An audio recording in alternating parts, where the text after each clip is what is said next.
Welcome to Econ 102, where economist Noah Smith and I make sense of what's happening in the news, technology, business, and beyond through the lens of economics. Let's jump right in. Noah, what's going on? Hey, man. Not much. I want to apologize. I am on a Starlink connection right now, so I may lag out at points, but all of my stuff is getting uploaded. At least Riverside claims that that's going to be happening. So where are you, man? I'm in Colorado, in the kind of the mountains of Colorado. Oh, nice. Yeah. No, I'd be curious your take on this. It feels like it's been a trend the last 5 years where, maybe it's just like post-Trump, where you have all these kind of like deranged takes on the left, where anytime something on the right they don't like, they just call it fascist. And it's like, no, like there's an actual definition of what we're talking about with fascism. And I'd be curious, like, you probably have a more reasoned take on this, but I feel like I just see these crazy takes on Twitter all the time. Well, okay, I do have some takes, but first I want to know why you pronounce fascism with a long A. Is that fascism? Is that a thing? It's trendy. Got it. Okay, yeah. Le fascisme or some shit. Yeah. It's French. All right, I'll accept it. Fascism. Yes, no. This is old. This is really old.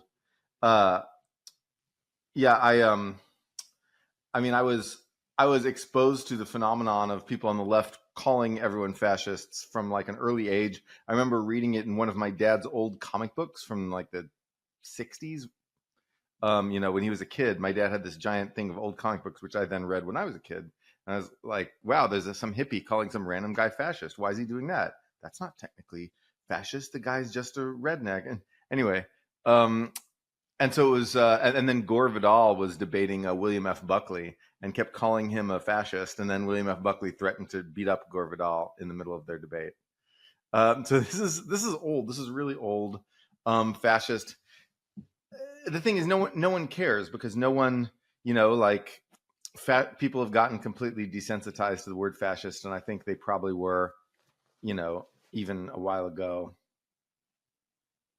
You just call people fascist enough, and people start laughing. Like, yeah, like who on the left cares if they get called a communist? I mean, you get called a communist for wanting to like raise taxes. Like, oh, you're communist. Left, anyone's like, okay, I got called a communist today. So yeah, I think that's fair, but I feel like it really picked up on at least on Twitter with Trump, right? Like in terms of maybe a little less esoteric and a little bit more mainstream to use it as a neg. Sure. Right. Well, yeah. I mean, I think you can't separate it from the whole Twitter phenomenon, right? Suddenly, every journalist who had only reached people through their mainstream publications, through their pieces that they wrote, and through feedback on those pieces, maybe, if ever, was suddenly getting direct feedback from a whole bunch of people, which they assumed were their readership, which they assumed were the American public, which may or may not have been, bored, sadistic teenagers in Bulgaria. But whoever they were, journalists suddenly felt that they were getting this is their audience. These are the people whose approval matters. And it was likes and retweets on Twitter rather than any feedback for the post they actually wrote for, Vox or the Washington Post or whatever, that became important.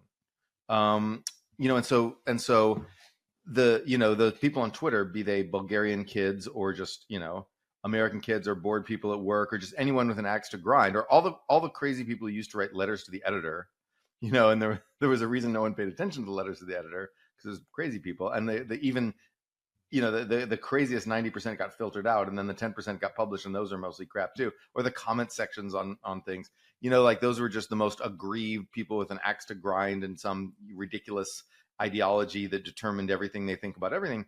And suddenly those people were shouting directly in the faces of every mainstream journalist in America on Twitter.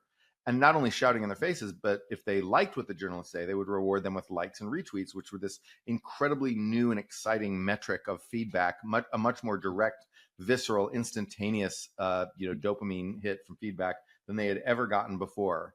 Because when you're working for a mainstream publication, you almost never see if people even like your stuff. You occasionally get a few metrics filtered down through your superiors, but you really don't get much feedback about what the world is thinking about what you write. And so suddenly they were getting instantaneous feedback, but from all the wrong people. And so if I'm a writer for the Washington Post in 2015 or something, and I say, oh, actually Trump is a fascist, and then everyone's like, retweet, and then that's instant candy, that's instant dopamine for me, of a kind that I've never gotten before, and I think that people just that just completely overwhelm people. People were not prepared for the amount of dopamine they were getting from this thing. Twitter basically took the comment section, the crazies in the peanut gallery, which is a small fraction of the American public. If you look at who's doing power posting on Twitter, it's a very tiny fraction of the American public, and they're not demographically normal. They're just these enraged news junkies. And of course, it's not just people from the United States. There's a lot of people from overseas who have politics that we would recognize as absolutely toxic and extreme. And so then, but American journalists, because everyone speaks English, right? We're the language of the world. Every single person, every single journalist was getting feedback for saying more extreme things, positive feedback, just dopamine hit reward for saying extreme things, and then getting attacked for saying reasonable things. And so that will push journalists all in the direction of saying extreme things and not saying reasonable things. So the people we were used to, being more sober, like, well, I don't think this Republican politician is actually a fascist in 2006 or whatever, would now have this immediate dopamine hit just saying Trump's a fascist. I mean, the truth is Trump is kind of a fascist. That is true. That's just it's if you look at Trump's attitude toward how governing should work, there is no good reason not to call that fascist. Italy has a fascist party, and they're less authoritarian than Trump. So can we maybe break that down in the sense that he may be in words, but not necessarily in execution? There's a big difference between Mussolini and Hitler and Trump. Sure. Yeah. Well, okay. So Mussolini once said, it's not impossible to rule the Italians. It is useless. I mean, Mussolini was one of the most ineffectual leaders ever. He contributed absolutely nothing to Hitler's World War II effort. He did really nothing except rhetoric. He was extremely bombastic. He was very good at, sort of taking a lot of these right-wing ideas that have been kicking around Italy and giving voice to them as a coherent ideology. He's the person who came up with the name the Axis. He's the person who essentially he was a PR guy for Hitler, while he didn't really do a lot. You didn't see Italians putting you did see a few people rounded up in the concentration camps, but overall they were too ineffective to do it. Well, they did invade Ethiopia. Yeah, how'd that go? Yeah, I mean, but still, he did a bunch of stuff. I mean, Trump didn't invade any countries while he was in power. Right. That is correct. How do you define fascism, Noah? Because some people define fascism as the sort of the combination of the private sector and the public sector to achieve the goals of the ruler. And I guess I'm curious, what is the case for what would explain why Trump is a fascist? That's overthinking. Fascism is just right-wing authoritarianism. It's if you basically, it's right-wing authoritarianism. You take the standard right-wing stuff, kind of a blood and soil racial concept of nationalism, combine it with the idea that some people aren't, good enough to vote or participate in our society. Just standard right-wing, fringe stuff. And then you take it and then you combine this with a desire to sort of not have people vote, to essentially have a strongman leader control things. That's, we don't need a more complex, subtle definition of fascism than that. I think that if you look at fascism as an economic program in the 1930s, I think what you see is attempts to sort of co-opt some of the economic appeal of communism. So communism had this whole economic program they were going to do, transform the way the economy worked. And the right wingers needed something to sort of match that and kind of triangulate it, because that was really, really popular with urban workers. The urban workers were working in shitty conditions and not getting paid much, and they were thinking, wow, this communism stuff sounds great. The fascists, the right wingers needed, at the time, they needed something better than the classic right wing thing of, well, no, stand up for God and king and country and whatever they had been using before. Sort of the monarchist, right-wingerness of Metternich and the French Revolution days. It wasn't working. It wasn't enough. It wasn't enough to counter the left wing. So they needed sort of an economic platform. So they came up with a, sort of an economic nationalism thing that it borrowed a few things from communism. And I see it as triangulation. I see it as kind of like, Bill Clinton was neoliberal and borrowed stuff from Reagan. Like Eisenhower was a New Dealer and borrowed stuff from Roosevelt. I think that the fascists borrowed something from their opponents, right? They borrowed something from the communists. They said, we're going to do some economic collectivism, but it's going to be, it's going to be our race that does it. It's going to be, we're going to somehow combine it with traditionalism. And I think that it was sort of, they never had a coherent plan for like, what will that look like?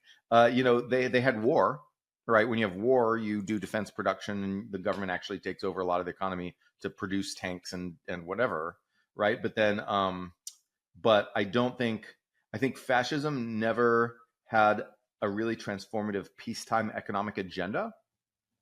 But until the 2010s, because then China finally figured out what that looked like.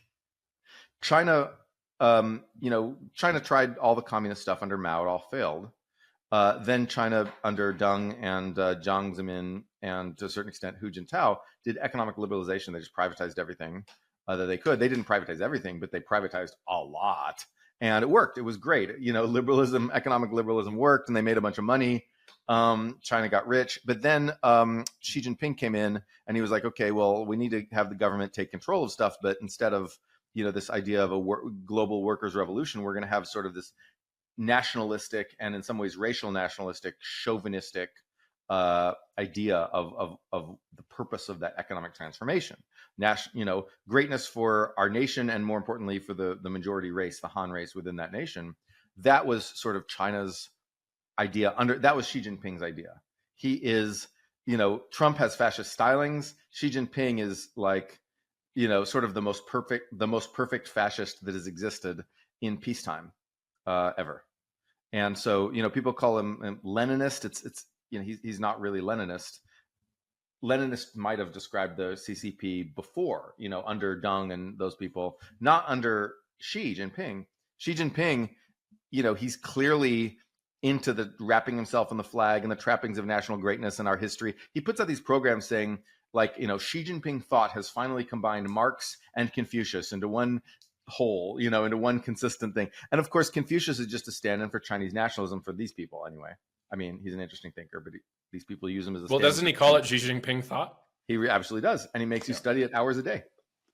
Yeah, I mean, I'm pretty limited on my Chinese kind of political history here, but my understanding is there's like Mao, and then Xi is the only other person who's in the kind of like CCP era, like had his own version of thought.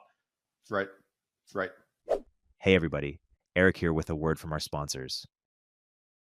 Have you ever wondered where your donation could have the most impact? In 2007, a group of donors had that exact question. But when they sought out information from charities to help them answer this question, they instead received cute pictures or unhelpful stories. Their experience led them to create GIVEWELL, an organization providing rigorous, transparent research about the best giving opportunities they've found.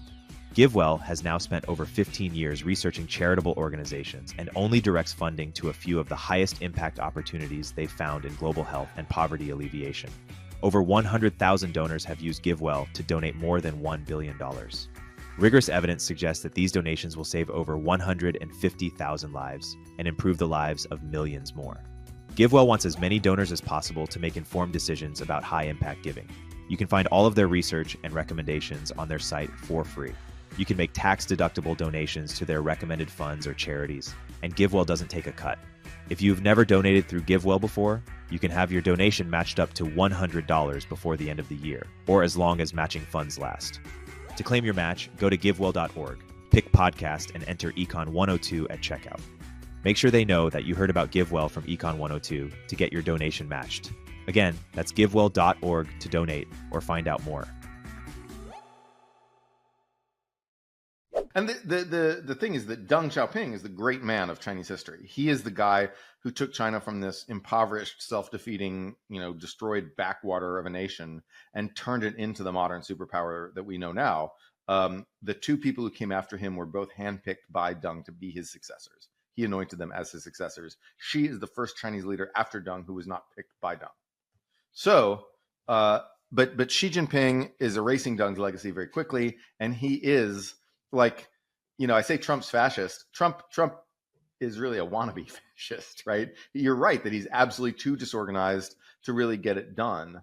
And so Trump would love it if he could just wave his hand and make factories full of like working class white people of the type he sort of imagined that he was friends with 50 years ago up here in the plains of Wisconsin. He cannot do it, right? He dreamed up this factory in Wisconsin that never happened, and he dreamed that he would be able to yell at American companies to keep jobs here, and that never happened. And he had no real economic program beyond that. Like Trump never had an economic program. Like, so yeah, Trump is fascist in his impulse, right? He daydreams about being fascist. So does this go to the classic, like the inputs may seem fascist, but the outputs actually are not fascist? And where it's like a conservative person would say, I care about the outputs, I don't care about the inputs. And a more liberal person would say the inputs are actually the thing that matter. Maybe, but I'd say it's more just the output is chaos, right?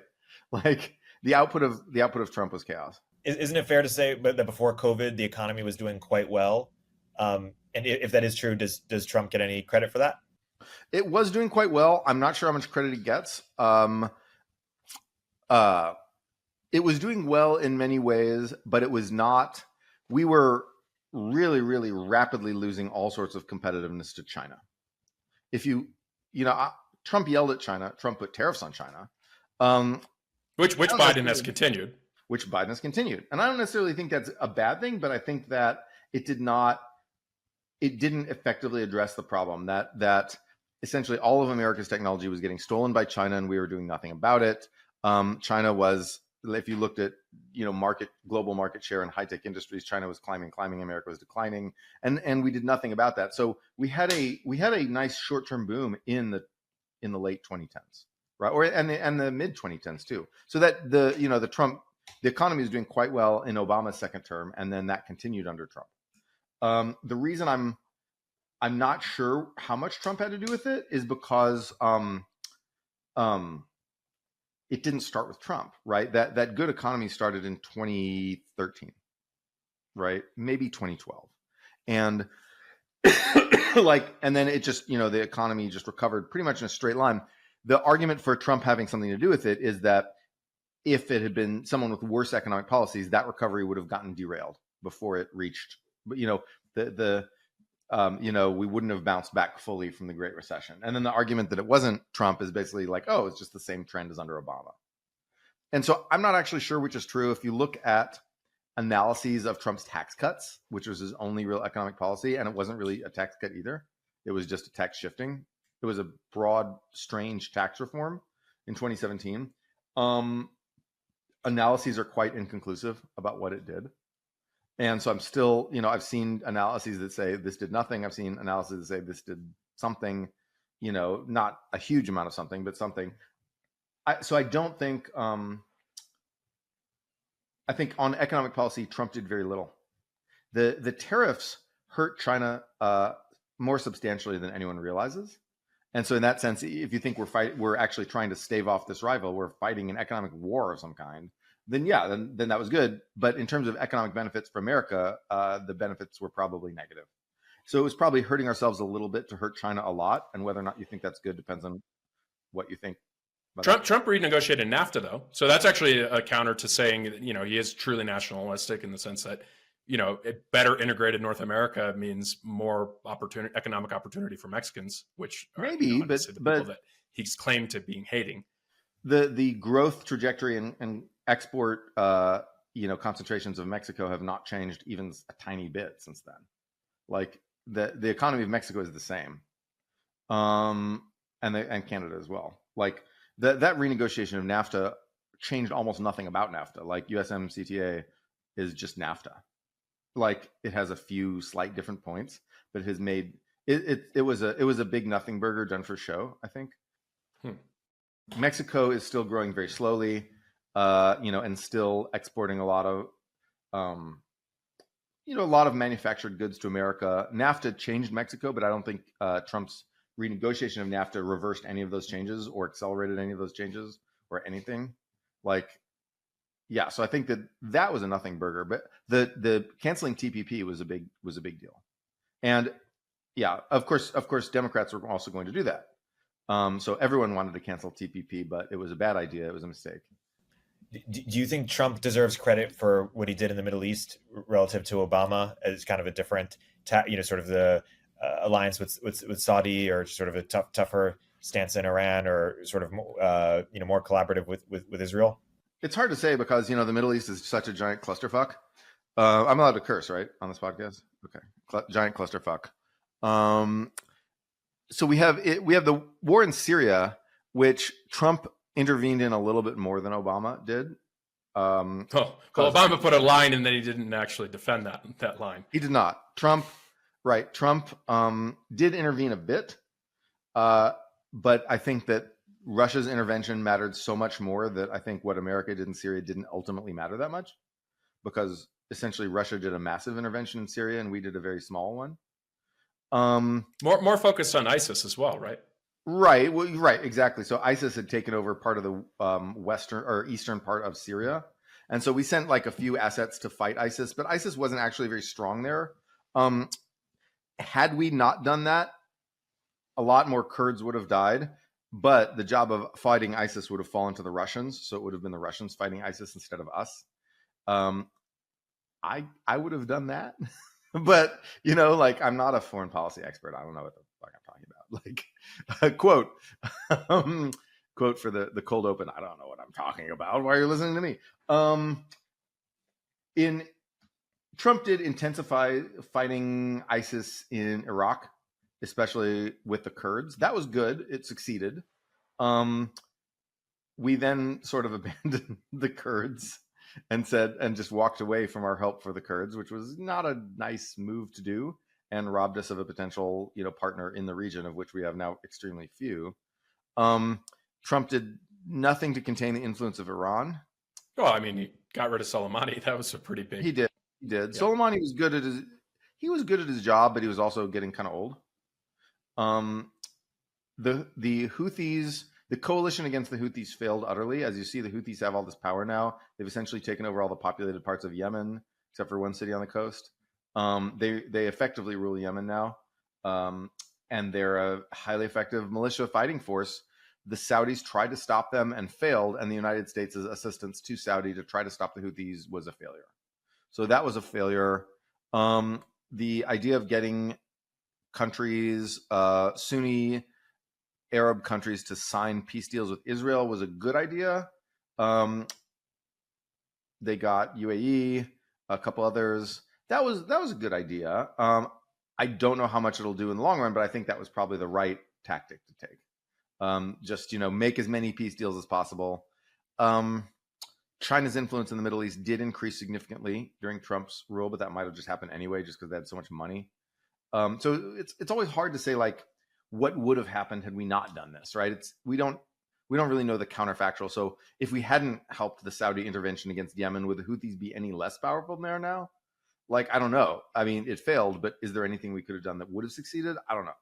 Like, so it's really hard to say this kind of stuff. Overall, I think Trump's Middle East policy probably didn't make a huge difference because there were some successes and some failures. I think, but overall, he continued he pretty much continued the tendency of withdrawing from the Middle East that we had been on since the Iraq War. The idea of this is a region we don't need as much as we used to because now we produce all our own oil, and this is a region that doesn't want us. That these people don't like us. We haven't, we lost a lot of money fighting in Iraq, and people, we won that war. Like we won the Iraq War clearly, and and no one gave us any credit. In fact, people still say we lost the Iraq War just because they didn't like the Iraq War. And when they say, "Oh, we lost," that's just a stand-in for I don't like that we did that war because it was just useless. And so I think ever since Iraq, we've, obviously being opposed to the Iraq War was part of Trump's campaign. That was like his pivot on foreign policy, right? And that was good. Being opposed to the Iraq War was smart. And we've been withdrawing from the Middle East. But Obama began that trend and was excoriated for it by Republicans. Trump continued the trend and was praised for it by Republicans. And then Biden has pretty much continued the trend and been ignored on that. Yeah, I guess on the loss thing, I think that the other version of it would be the ROI of the war. So yes, we ROI. you know, in terms of just how much money we spent and then what did we actually get from it? By this standard, Britain lost World War I. Yeah, but I mean, in the case, like, what is Iraq now? Is this like, in theory, a sovereign country, but it's really just kind of like a proxy country for Iran, and then there's some semi-autonomous regions like Kurdistan? No, Iraq is more of a it is a quasi-anarchic borderland that Iran has to spend a lot of its limited resources policing. That is what's really going on. I don't know. It feels like at least the attacks that are happening on U.S. bases, Iran has a lot of influence in being able to just have missiles Iran start flying pretty some fast. Of the Shiite militias. Yeah. Other Shiite militias are anti-Iran, and they fight those Shiite militias. And then there's the Sunni militias, you know, in the west part of the country, who fight the Shiite militias and sort of ethnic cleanse Shia whenever they get the chance. And then there's the Kurds who are doing their own thing, who kind of no one wants to take on because they're more organized. And so Iran spends a considerable amount of resources supporting its own Shia militias in Iraq, which are not the only Shia militias, and the elected government of Iraq does a balancing act between the pro-Iran and anti-Iran factions, and is ultimately kind of ineffectual. To say it's an Iranian proxy is something that people say because they read it somewhere. But like, when's the last time you heard of Iraq doing anything? They don't. They do nothing, and the reason is because they're no one's proxy. They're not cohesive enough of a state to be a proxy. Well, to me, it reminds me of Lebanon. Like, in theory, Lebanon is a real country, but it's run by Hezbollah. So it's like a proxy of Iran. Well, Lebanon isn't run by Hezbollah, by the way. Hezbollah is getting totally outbred by the Sunnis. And that's one thing people don't know about that. Like, Hezbollah, the reason Hezbollah hasn't attacked Israel probably is because their fertility rate is really, really low. And the fertility rates of the Sunnis, who are always talking about kicking Hezbollah's ass, are quite high. Or that there's a U.S. carrier group in the Eastern Mediterranean saying don't think about attacking the Israelis. I mean, there was an article in the Wall Street Journal today that said that Biden talked Bibi down from doing a preemptive strike on like October 11th. So, right. and that turned out to be smart because now Hezbollah is not in the war. You know, so Biden was quite smart to talk him down from doing this because Hezbollah is not in the war. Imagine if Bibi had done a preemptive strike and forced Hezbollah into the war. How fucked would that have been for Israel? All right. It seems like Israel's able to take care of its own. So talking down Israel from starting a second front in a war, like, the idea of a preemptive strike was based on the idea that Hezbollah was eventually going to attack and we might as well get in the first punch. Guess what? They didn't. And there's good reason they didn't. Hezbollah, it's not just this time either, by the way. Hezbollah hasn't attacked Israel since like 2006. Like, they once in a while will like lob a missile at Israel. But really they've done nothing. And when you look at it, you see that Hezbollah's grip on power in Lebanon is incredibly tenuous. They don't really rule the country. They rule the southern half of the country. And the rest of the northern half of the country is, outbreeding them because Hezbollah recruits only from the Shia minority. And the Shia minority lives in a bunch of dense apartment buildings and doesn't have any kids, while the Sunnis live on sprawling compounds and have more kids. And so, so Hezbollah, they haven't really done anything to Israel for a while. Hey everybody, Erik here with a word from our sponsors. If you're a startup founder or executive running a growing business, you know that as you scale, your systems break down and the cracks start to show. If this resonates with you, there are 3 numbers you need to know: 36,000, 25, and 1. 36,000. That's the number of businesses which have upgraded to NetSuite by Oracle. NetSuite is the #1 cloud financial system, streamline accounting, financial management, inventory, HR, and more. 25. NetSuite turns 25 this year. That's 25 years of helping businesses do more with less, close their books in days, not weeks, and drive down costs. 1, because your business is one of a kind, so you get a customized solution for all your KPIs in one efficient system with one source of truth. Manage risk, get reliable forecasts, and improve margins. Everything you need all in one place. Right now, download NetSuite's popular KPI checklist, designed to give you consistently excellent performance, absolutely free, at netsuite.com/102. netsuite.com/102 to get your own KPI checklist. netsuite.com/102. I want to zoom out if okay. No, it's your belief that we should spend more or invest more, make sure that in supporting Ukraine in the Ukraine-Russia I'll let you characterize your views in a second, but okay. Yeah, and then also that we should spend less or invest less or in the Israel in the Middle East in general. Is that why don't you characterize your views and what you think we should do? And I'm curious, what would need to be true to change your views in either of those conflicts? Well, I think that ultimately Ukrainian independence will not be viable unless it's supported by Europe. Europe, especially Germany, must take over the long-term defense of Ukraine. If it does not, the United States cannot be counted on. And that's not because I want it or not. That's because, this is the threat from Russia. This is the threat from China. We are going to have to deal with China, and there's no one else. Europe can theoretically overmatch Russia. They have a lot more people. They have a lot more industry than Russia. All they lack is political will and unity. So they lack political will, but they have everything they need to just back down Russia and just beat Russia at anything. So a strong nationalistic leader in Germany that brings back a strong military? Something like that. Scholes has talked a big game, right? He talked about the I can't pronounce German, but like Zeitenwende or however that's pronounced. I don't know. Yeah, I can't speak German, but he, this idea of a big change. Now we're going to spend a bunch on the military. Well, they haven't. Trump was correct in that Europe needs to hold up its end of this bargain a lot more. Trump was wrong to try to withdraw from NATO. That was a really bad idea. But it is correct that Europe needs to hold up its end of the bargain a lot more. Europe has been effectively a free rider on the United States alliance, and this must end. And I hope that the Ukraine war has woken Europe up to this. I think that it still has not quite. I think Europe is still in, hand-wringing mode and maybe we can write some regulations to ban Russia from doing bad things. No, you can't. And so I think ultimately Europe needs to take over the Ukraine effort, especially in terms of weapons production. The United States cannot sustainably do this. We are not able to do that.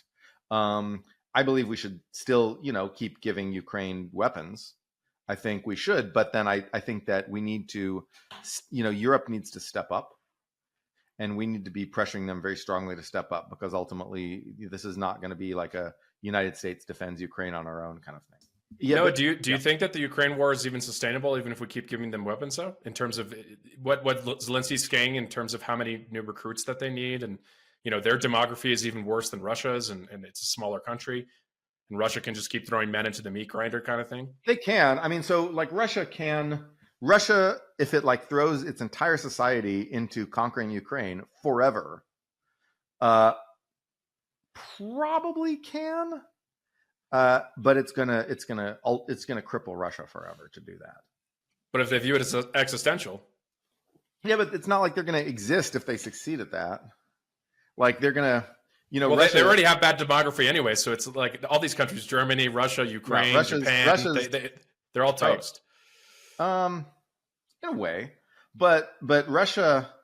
Yeah, no, Russia, the longer it fights in Ukraine, the weaker it gets. I know that Russian propaganda likes to say, oh, we're getting stronger. We're getting stronger. They're not getting stronger. They are pulling people and material away from everything that makes their economy sustainable. They are doing war production. Yeah, they're like, yes, we're ramping up war production, but they're cutting oil production. And because they don't have the manpower and the spare parts to keep the oil production going, and that's their lifeblood ultimately. Inflation is rising in Russia because they don't have the people to produce stuff. This doesn't mean Ukraine can defeat Russia outright on the battlefield. They can defend. We've noticed that technology has moved toward the defense, right? Russia has been throwing huge assaults at Ukraine and basically getting annihilated in all these assaults. No one can really take ground. The Ukrainians couldn't take ground against Russia. Russia can't take ground against Ukraine. It's basically World War I, right? Russia. So what's the end game? So we're at World War I, right? The end game is that Europe supports Ukraine. Russia realizes that they're going to collapse if they keep doing this, and they stop. And do they just keep the existing lines that they have and say that's it? So Eastern Ukraine, which is kind of the whole thing that they wanted. No, they keep I mean, Crimea. they wanted. Yes, they wanted everything, but they're not going to get everything. They tried to march a parade into Kyiv, a parade. The reason, remember that giant column of tanks? Yeah. Remember how they were all lined up? It was because it was a parade, and it got bombed, and the parade got destroyed. They were going to have a victory parade where they were like, "Ukraine is ours now. You are just little Russia." You know, that's what they call Ukraine, right? They call Ukraine Little Russia, but Ukraine didn't want to be Little Russia. They're done with that. You know, an armistice line like North Korea and South Korea, I think, is the most likely thing to happen. But in terms of how this looks, do you know? But so how many more hundreds of thousands of people need to die for that to happen, right? Like if we think that that's a logical, I agree with that, by the way. Like in terms of just a pragmatic, put emotion to the side, it's like seems like that's the most logical outcome. Why drag it on for another 2 years? Outside of the cynical belief that the U.S. basically is saying, "Oh, this is great. We can just keep funneling weapons, and the Ukrainians can keep draining the power of the Russians, and it's not our troops getting killed or our civilians in harm's way." I mean, the Ukrainians want to fight. Like, they do not want to be under the boot heel of the Russians. Like, you know, Ukrainians aren't just some guys we called up and said, "Hey guys, want to fight? Want to fight for us? We'll pay you to fight." No. But they can't get the troops, right? Like all these Ukrainians who are overseas, they can't get to come back. They're like short manpower. They're a much smaller country than Russia, but the main reason that they're short of manpower right now is that people basically perceive less of a threat because Russia's not taking any territory. You know, when Russia was like storming the entire country, you know, in 2022, every Ukrainian was signing up to fight. Right? It was an incredible outpouring of and in fact, there has been an incredible outpouring of nationalism. Now, you know, people are saying, "Oh, well, the Russians, you know, are bogged down." So, if Russia starts taking more territory, more people will sign up to fight because they'll be under existential threat. They're, as Sally Payne likes to say, they'll be on death ground. Because Ukraine knows that if they are conquered by Russia, they're fucked. Like, they will be, you know, shot, raped, enslaved, all this stuff, relocated en masse. They know this. You know this too. No, but I guess what I'm trying to say is, so why can't we just move towards peace now? Right. And peace is maybe the wrong term because it seems like people are happy, an actual, you know, ceasefire and detail for me the way that we, by which I think you mean America. How do we do this? What do we do? Stop giving them money and weapons so that the country gets conquered. But basically make it clear to them that this is stopping. So you need to actually go to the table and say, let's actually work something out. But Putin has refused all negotiations. I thought that there was a deal early in the war that came out later. It was like some brokered by Turkey or something, and then, you know, you're talking about the grain deal. No, I forget the exact details. Outside of it's basically the U.S. State Department and Zelensky. Putin has refused every offer of negotiations. Maybe I'm misremembering, but I was pretty sure that there was a deal in terms of the eastern provinces plus Crimea stay with Russia after the embarrassment at Kyiv. And instead, Zelensky's saying, no, zero negotiation, going to push all the way to the borders. If you can find me that. I mean, I've read a bunch of stories saying Putin has refused all attempts at negotiation. So it's not, you know, again, the idea that Russia is offering to negotiate an armistice along current lines, Russia has flatly refused that. Russia has said, no, we will not do that. But I think part of it is also that Ukraine needs to say no NATO, right? Like they can be a country in between Russia and NATO, and that is a hypothesis, and it's a thing that some pro-Russia people have said, but there's no indication that is a thing Putin, you know, demands. Like when you look at wasn't that a whole thing that Clinton negotiated in the 90s? It's basically said, yeah, Ukraine won't be part of NATO, Georgia won't be part of NATO, and then these countries start drifting towards you know, NATO, and then Putin invades Georgia, takes Crimea, and takes over Ukraine. This never happened. The Clinton did not negotiate any such thing in the 90s. That was not a thing that happened. Okay. The thing is that I feel like I can go Google this afterwards. Yeah, let's Google it right now. Yeah. Clinton 90s NATO limitation. We didn't expand NATO beyond, you know, a few initial countries at that time. Bush's expansion of NATO was beyond Clinton's expansion of NATO. But we did not ever make any promises about where we'd expand NATO. The only time something like this has happened was with Finland. where there was sort of secret agreements to not have Finland stay as a neutral country during the Cold War. There was no NATO does not make agreements as to where its expansion will be limited. NATO does not forego the possibility of including any nation. They don't. So far, that is against their policy to make any such agreement. Ukraine can make an agreement saying we will not seek membership in NATO, but NATO, unless they change their policy, cannot make an agreement saying we would not accept them. Let's agree to disagree on this specific a topic. Maybe we can go to Israel. Noah, why do you believe that we should sort of retreat a little bit, or what do you think the U.S. should do there, and what do you expect to happen as a result of that? Like, how might things play out, or how should they play out? Well, so with Israel, the United States hasn't actually given Israel any military aid yet, right? We've given zero, right? So whatever, if you think Israel's like winning, beating up Hamas in Gaza or whatever, they're doing that without any American aid. In fact, even in, America gives Israel quite a bit of aid, but that aid, even if we're all military, it would only be 17% of Israel's military budget at peak, and usually more like 13%. And so Israel actually doesn't need American military aid. We need their technology more than they need our aid, honestly.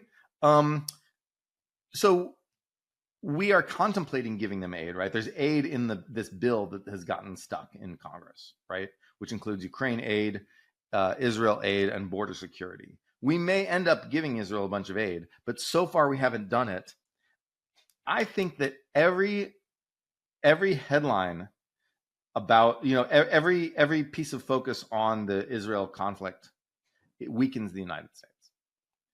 If you look at America's position in the world, overall, the world supported America on Ukraine.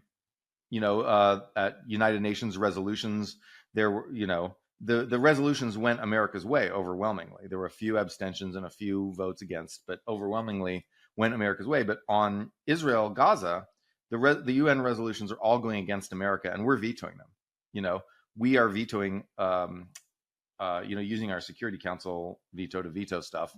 But then there's General Assembly stuff. It's all going against Israel. The United States is taking major reputational hits for support for Israel, even as behind the scenes, Biden is successfully restraining Netanyahu from doing idiotic things. Biden's, policy here has been effective, such as it is. Obviously, the leftists will say, no, you're killing all the kids in Gaza, and Biden could have stopped this by snapping his fingers. But Biden has stopped a lot of, Biden stopped them from cutting off water to the territory. Biden stopped them from doing a lot of, sort of human rights violations in this war, and made them sort of more obey the laws of war, and then stopped, obviously, as you talked about, persuaded them not to open a second front with Hezbollah, which would have been really dumb. So Biden is restraining the worst impulses of the Netanyahu government, but still taking a giant PR hit from this, right? Like, everybody is pretty much pissed in America over this. And therefore, the less attention, the less our foreign policy in the world becomes defined by this, the better, because this is really a toxic event for America. This is really hurting us in the eyes of the international community. Not with domestic politics. Domestically, everyone supports Israel, and the leftists are nothing. But then in terms of the international community, we are really taking a hit here. And so we need to de-emphasize this conflict, and we need to step back from it as much as possible. We need to refocus on Asia. And that's the one thing, Erik, that you haven't even mentioned or talked about, the one region that you haven't even mentioned yet on this show, which is Asia, which is more important than Europe or the Middle East by far. That's where the importance is. That's where all our economic interests lie, and that's where by far the biggest threat exists.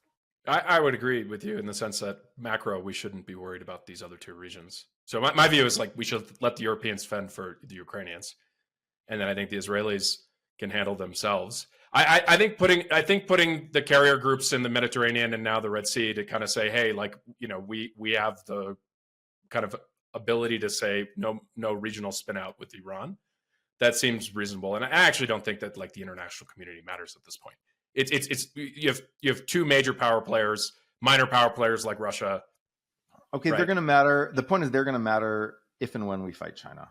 They're really right. But is South Korea, Japan going to be like, oh, sorry, you supported Israel, so now we're not going to be on your side against China? No, but Indonesia might, and that's important. And other countries. You're like, Indonesia, I don't think that? What's that? I've never heard of that. Is that like protect Taiwan, you need Japan? No, you need to protect Taiwan, you need Japan. You need the American unsinkable aircraft carriers all over the Pacific that we can put missiles on, and then Philippines. And that's where we've been spending most of our effort, is with the Philippines, right? And that's where China is dusting up with the Philippines. And so, if we can be in the northern Philippine Islands, then we can be protecting Taiwan. Okay, so a wider war against China, which is what it would become, will be fought. A lot of it will be fought in and around Indonesia, as World War II was. If you look at all those names, Guadalcanal, or like any of the names of battles of places in World War II, so many of them are in Indonesia. Some are in the Philippines. Indonesia lies across all the shipping routes that connect China to the rest of the world. And it lies all along the naval routes that allow China's Navy to get to the Indian Ocean and the South Pacific. Indonesia is extremely important. India is extremely important. I don't know. India. No friend of China. No friend of China. But yeah, other countries in the region are definitely going to be important. Thailand is going to be important. Vietnam is going to be important because it lies right along. Also not a friend of China. Not a friend of China. China has almost no friends in the region. Right. So my point is that the Israel policy is not going to change these core regional players, with maybe the exception of Indonesia. But even there, I mean, if you lose Indonesia, I don't think of them as a great military power, right? They have a ton of people.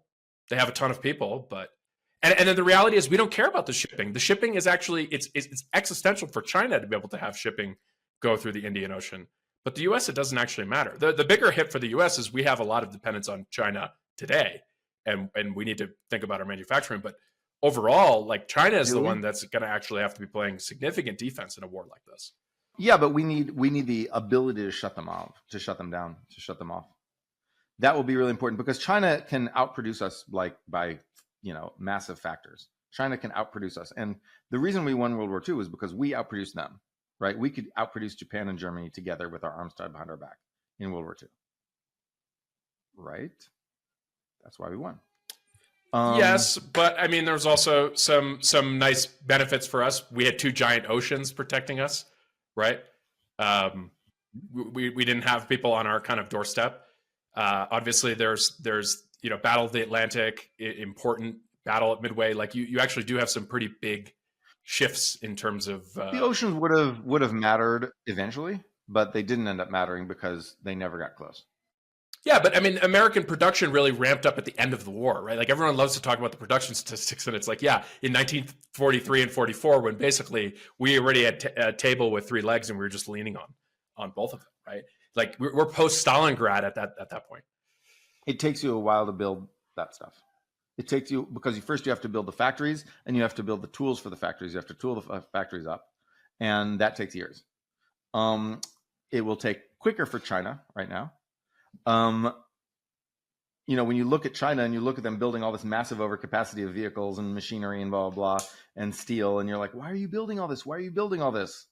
Why do you think they're building all this? But all that production, it's going to give them basically like a literal navy. Like they can do the first island chain, but they can't project any power outside of that. Like it's like a very small percentage of their navy. So what? So they can't fucking what? Yeah, you have to have satellites that work for those missiles. So if the Americans' anti-satellite weapons start shooting, then it's like, how are you going to land those hypersonic missiles if you don't have satellites? First of all, do you think we have better anti-satellite weapons than them? Yes. Really? We've been in space way longer than them. Space exports 80% what's an example of the United States space. Are you trying to say that like the Chinese have more expertise in space? No, but they've tested a lot more anti-satellite weapons than we have. At least that maybe we just haven't announced all the tests that we have. To think that the Chinese have more experience in space, I think is like. Look, I'm all for more. We should fund more space stuff. I'm in agreement there. Most of our space stuff is SpaceX. Right. So, Elon the fascist could be helping us against the Chinese, although he's a little compromised with the whole Tesla thing. So, very tricky situation there. Elon is right. I think Elon's loyalties with the U.S. I don't know him, but I would guess push comes to shove, he cuts the Chinese factory and calls it a day. I hope so. That was true of Henry Ford, and so far Elon has done everything Henry Ford has done except leave his company to his son. But otherwise, Elon Musk. Yeah, let's just hope we don't get a Ford Foundation. The Musk Foundation is woke and communist as the Ford Foundation. Oh, we will. I mean, have you seen Elon's kids? We will. Yeah, that's true. That's true. Have you seen Elon's kids? It's absolutely going to happen. Of course, it's going to happen.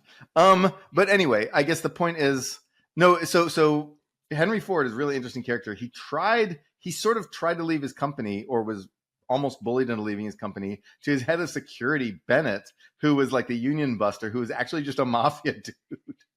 He was like a mafia thug who almost took over Ford. And in the end, basically, Henry Ford's grandson had to go in there with like an FBI guy with a gun and force the guy out of Henry Ford's office when he had his boots up on the desk. Anyway, very interesting history. But isn't there like a book about something with Brazil and Henry Ford? I haven't read that one. And some I've read a couple books. I haven't read that one. Okay. And then obviously there's the book. I haven't read it, but people talk about the production during the war, right? Like they were responsible for all our plane production. They shifted from cars to planes, right? Yes, they shifted from cars to planes. They built the B-24. Not quite as good as the B-17, but not bad in high volumes. We will, to fight a war with China, we'll absolutely need either Elon Musk or whoever's in charge of Elon Musk stuff after Elon Musk. Like we will need that stuff. We'll need Tesla and SpaceX a lot. And Anduril. Well, I mean, that's not Elon, but we'll, Anduril, Skydio. Yeah, no, but I mean, we do have American dynamic entrepreneurs building in LA, of all places, the future of American defense. Erik, can you get Palmer on the show? Oh no, actually, we get Brian on the show. Brian Schimpf. I've actually Zoomed with him. I don't know Palmer at all, but yeah, we need to like those guys need to scale up, because like Anduril is making like very small batch stuff right now. That like if Ukraine is out there making like cardboard drones in like vast numbers, and Anduril is making fancy stuff, but it's not making a lot of fancy stuff. And they're going to need to find private markets, I feel like. And this is true of Skydio is working on this right now. It's having trouble. The drone companies need to find private markets so they can scale up volume, because scaling up volume from zero is a lot harder than scaling up volume than retooling. So when you're talking about Ford and you're talking about how they basically switched from cars to bombers in World War II, China can do that with all the like manufacturing stuff it does now. It can just switch from cars to bombers, or whatever the equivalent is now, missiles, right? Missiles and drones. But then we don't necessarily have the stuff to switch, right? We're going to have to on the day the balloon goes up for war, we're going to send out a couple guys around to start looking at sites for factories and find out that they're blocked by local fucking NIMBYs. That's what's going to happen on the first day of a U.S.-China war. Do you think in like an actual hot war with China, we're going to be listening to some California NIMBY talking about CEQA? I would like to imagine no, and that there's some reservoir of United States political will that will immediately bitch slap all the NIMBYs when our nation needs to. But I have been negatively surprised before, and the fact is, when World War II happened, we didn't even have those guys. It wasn't even a question of whether or not we'd have to listen to the CEQA assholes, because we didn't have any CEQA assholes. There's no CEQA of any kind. And we were just like, oh, it's our land now. We were we're not politically unified. Like plenty of people hated FDR. Some guys even thought about trying to assassinate him. But we were a lot more politically unified than right now, when basically a quarter of the country thinks that Biden wasn't even legitimately elected. The idea of like, that's not my president. Everyone just impeaches everyone else now, just like every single time, just for like a pro forma, thing. It's like, hi, you're welcome, you're impeached.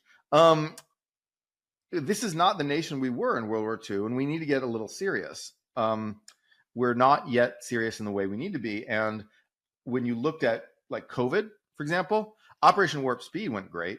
By the way, if you were looking for good things Trump did, that was the number one good thing. Operation Warp Speed was amazing.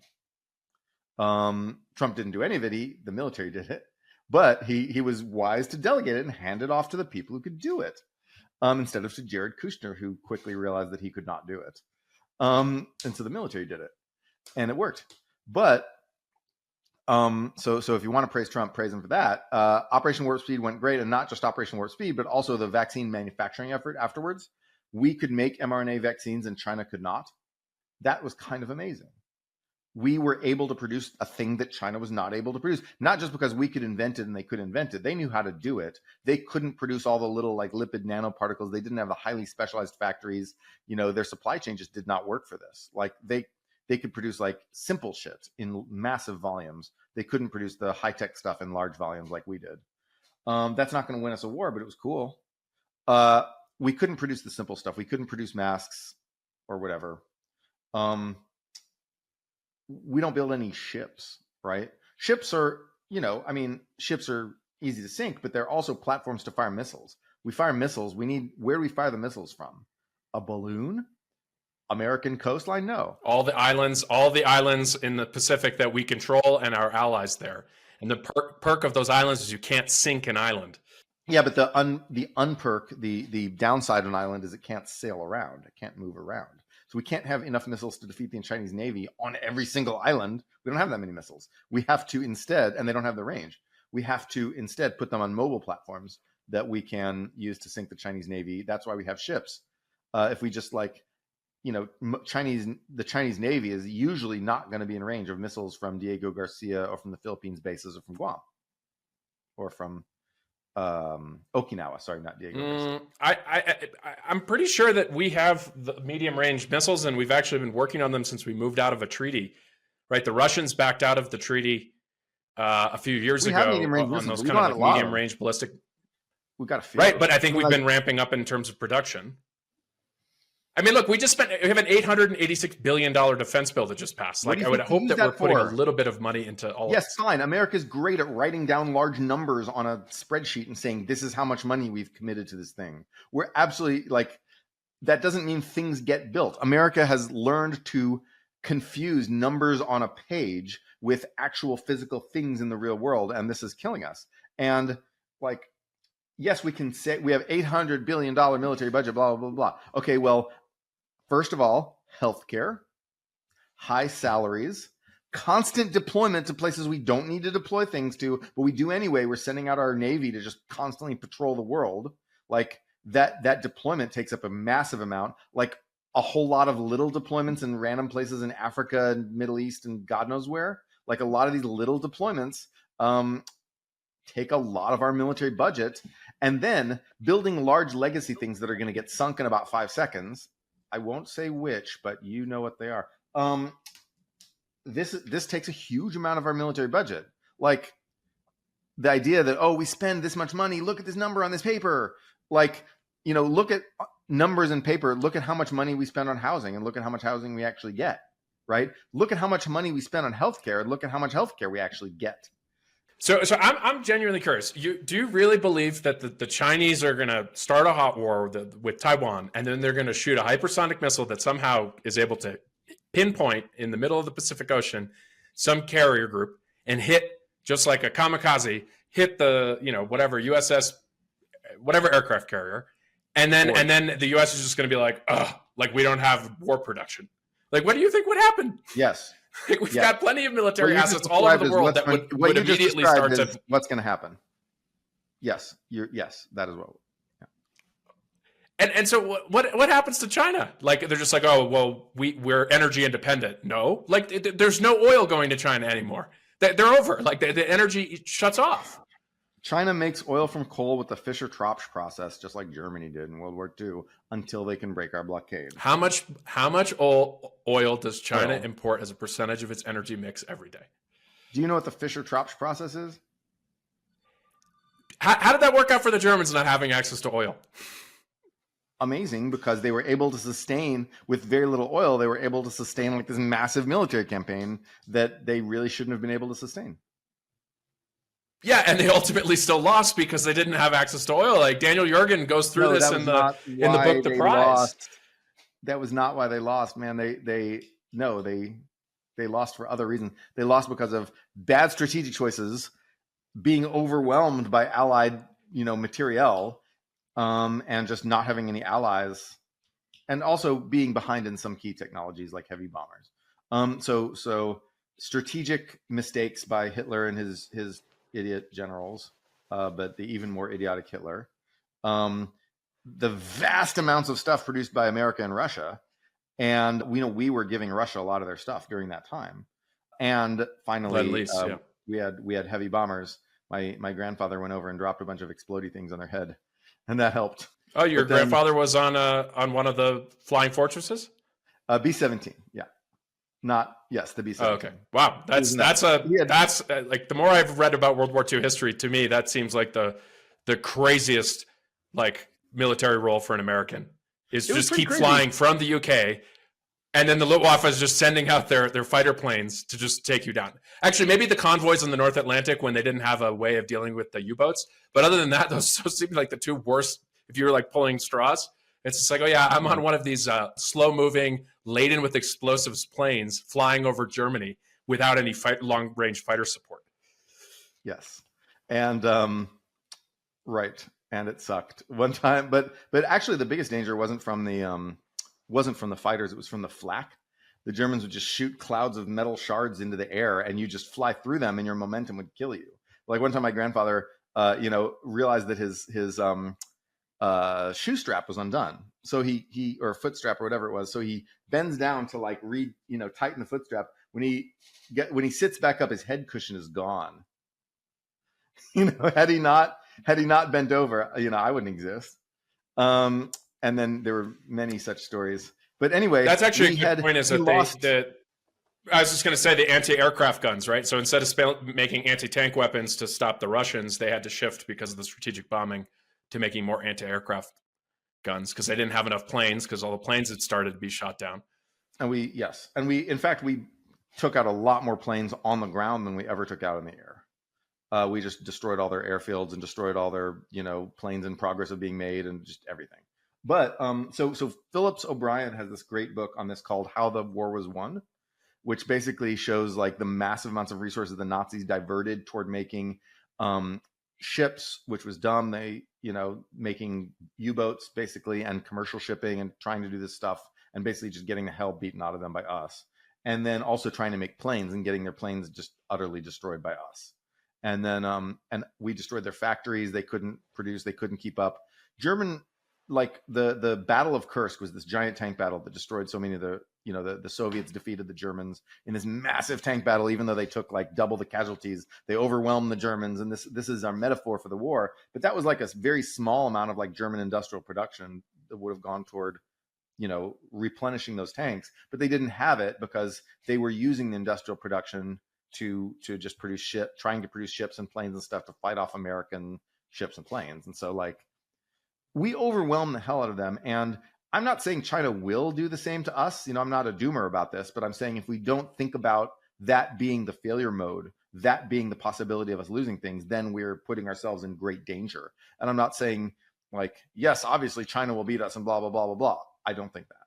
I think if we don't take this seriously, there is a chance that there is not a 2% tail risk chance, but a 50% chance, a big chance that China will actually do to us what we did to Japan and Germany in World War II.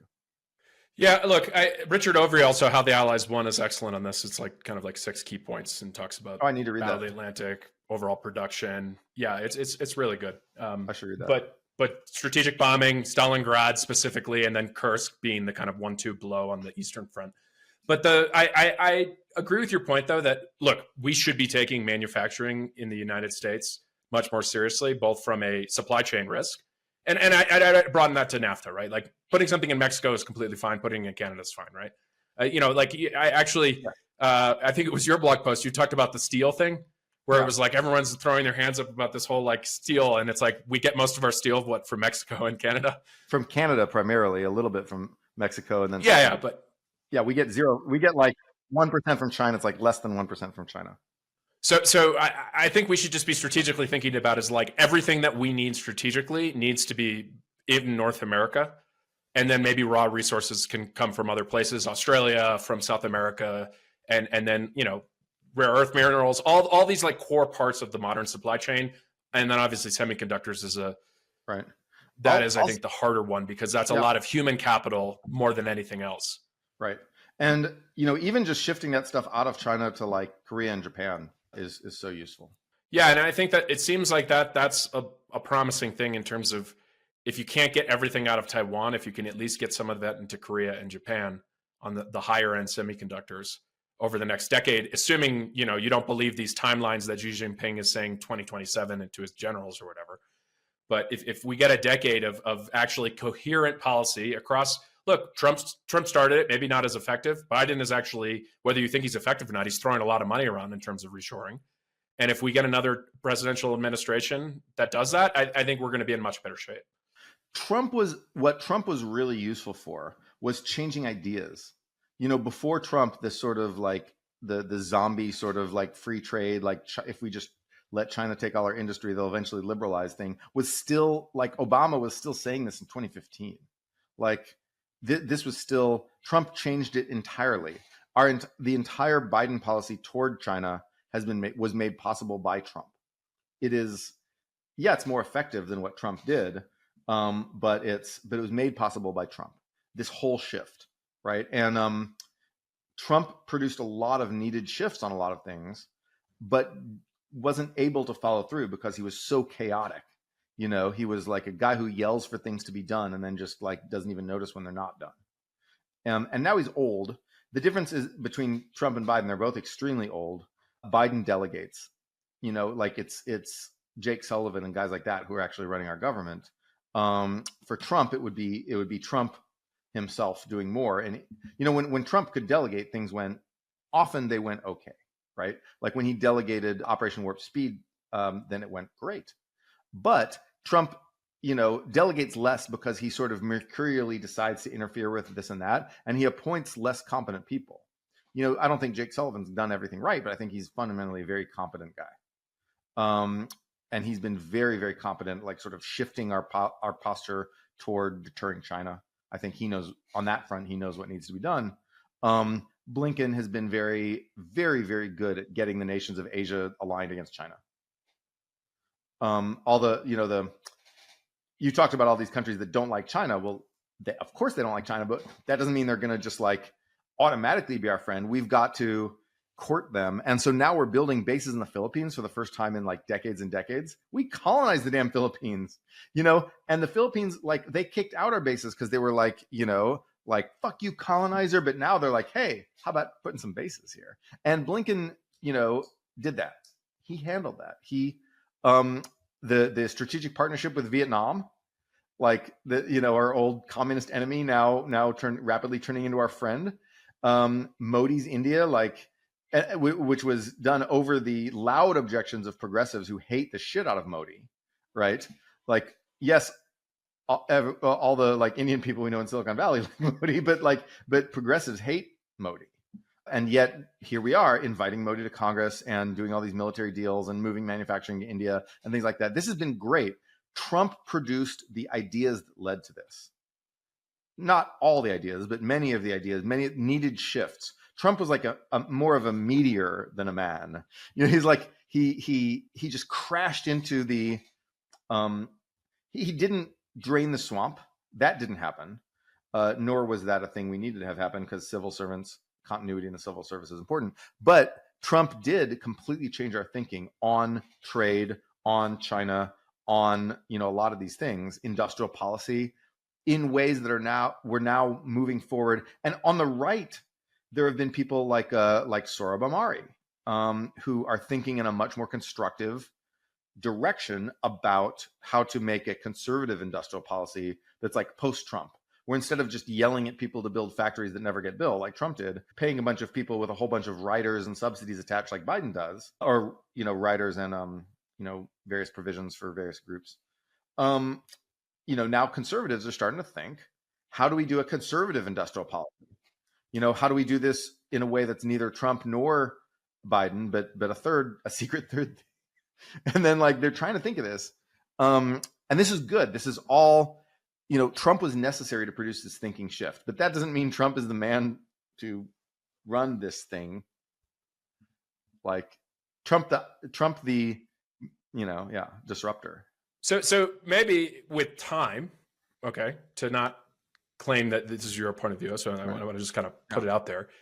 Trump will be seen for the things that actually he was important in terms of actually changing the direction of a lot of things without necessarily having the execution behind it. And actually, whether it's a Democrat Biden or the next Republican or the next Democrat, the stance on China, the stance on trade, the some of this stuff, he may actually be seen as in a more positive light for that set of kind of beliefs and or changing the conversation, but not necessarily for who he is. Right. If that happens, if and only if we succeed. If we manage to deter China from a war, or, God forbid we have a war, defeat China, which we would then need to do. If we do that, if we revitalize our industry, American industry, if we do all that, then I think that you're right. That is what will happen. But if we falter and sort of give up on all that and just, instead spend all our time thinking about wokeness, culture wars and whatnot, and spending all our effort on that and Civil War LARPs and fantasies, and then, withdraw from an active role in the world and let China and Russia basically take it over because, they want to. If we just withdraw from the world and let all our allies go to hell and get taken over because we're well, we've got these oceans, oceans are not that big a deal ultimately. If we do all those things and we fail, then Trump will be remembered as the reason we failed. But if we succeed, then Trump will be remembered as an important ingredient into that success. So I think the key here is make sure that we succeed. Make sure we do what we need to do and revitalize our industry, gather an effective coalition of alliances, and secure American industrial and geopolitical, I won't say supremacy because I think that's gone, but at least stability and power. That's what we need to do. And I think we need to just focus on winning that, focus on how to do that. And we need the right for this. We need conservatives to be on there because a couple reasons. Number one, eventually a Republican will get elected. If it's not Trump this time, it'll be someone next time. It'll be someone in 2028. Republicans will win, and they already won the House. They will win the Senate at some point. These things will happen, and we need them to be responsible and to and to focus on these things and to not tear everything up just because they feel like they have to tear. In the Cold War, there was this adage that politics stops at the water's edge. That was never actually true. Nixon and LBJ and these people would rip into each other over foreign policy, often very hypocritically and cynically. But they would, at the same time, we had lots of policy continuity on how we opposed the Soviet Union. Neither Democrats nor Republicans ever got weak against the USSR. Carter was there, giving money to and giving weapons to Afghani mujahideen to fight the USSR and boycotting the Olympics and all this stuff. And, he was the most liberal guy that we had. LBJ was obviously, the Vietnam War was not good, but then he was obviously tough. And so Democrats were always fight the USSR, and Republicans were too. And yes, they sniped at each other over how to do it, but they never lost sight of the need to do it. Today could be different or it could be the same, and we need to make it the same. We need to make this time turn out like last time when we won. That's my pitch. Anyway, I don't know.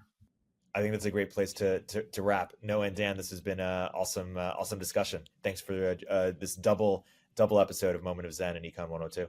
It's been fun. Good to see you, Noah. Good to see you, Dan.